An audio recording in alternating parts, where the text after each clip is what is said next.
So the next agenda item is about reaching out, communication, promotion, and outreach for resource management. And I welcome the panel on stage. So thank you. I'm Milan Poczik from Sinegon Technologies. And today I want to introduce you the aspects of digitalization of the UNFC. So the digitalized UNFC should be easy to use, guided, controlled, harmonized, and support decisions and implementation boosting. Now let's see the dimensions of data quality. There are 7 dimensions of the data quality, and let's try to focus on 4: the validity, the fit for purpose, the consistency, and the accuracy. Let's start with fit for purpose. So how well our data meets our business needs. The government, the industry, and the investment sector needs differentiated added data to the basic UNFC data. For example, the industry needs some production metrics, needs some consumption data, needs some financial metrics also. The investment sector needs cost, revenues, financial needs, ratings, and so on. So we need to differentiate all this data, added to the basic UNFC data, what we already have and what we already knew.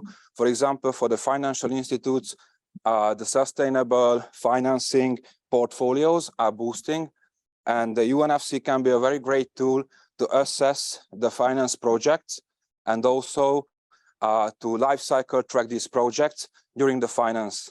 So let's see the data validity and consistency. Is our data in a specific format? Does it follow the business rules and standards what we have?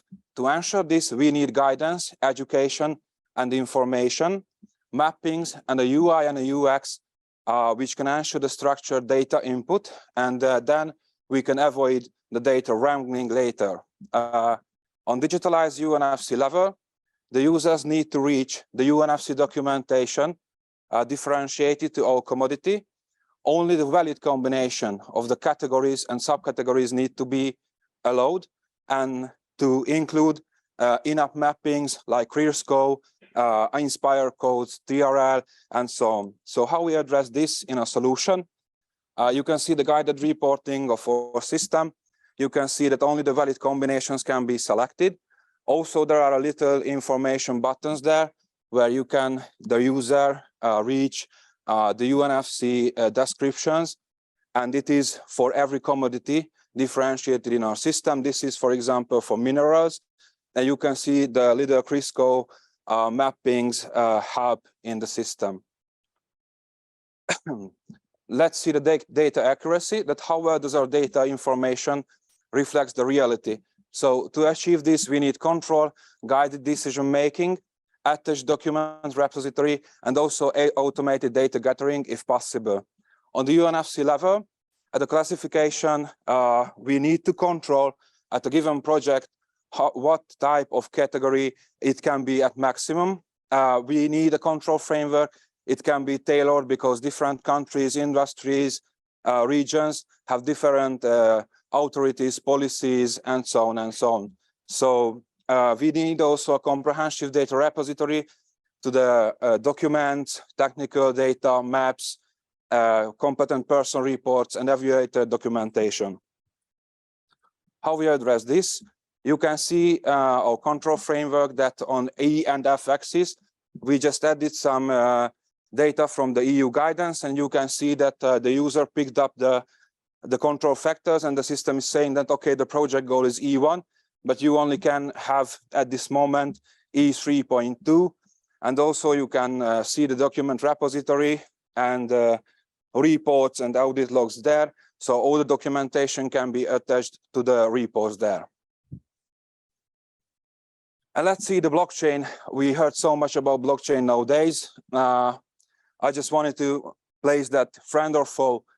It can be both. If we use it right, then it's a friend definitely. For example, supply chain tracking, or the guarantee of origins, or licensing. And it can achieve greater security also because it is distributed and immutable records coming after the consensus is made by the nodes of the network. But there are some questions about this. So what about the governance of a given network or hostile takeovers if we're doing it in a security point of view? How to migrate the data we already have? And what about the storage of private data?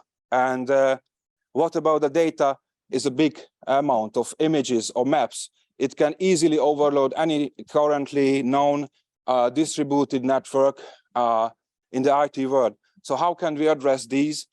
We need a transparent solution for this, and keeping the data off the chain and only anchoring these data. Then we can say a regular database row is completely secure and intact, but the data is still at the government's authorities or hospitals. So we have the control of the data, but we secured it with the blockchain.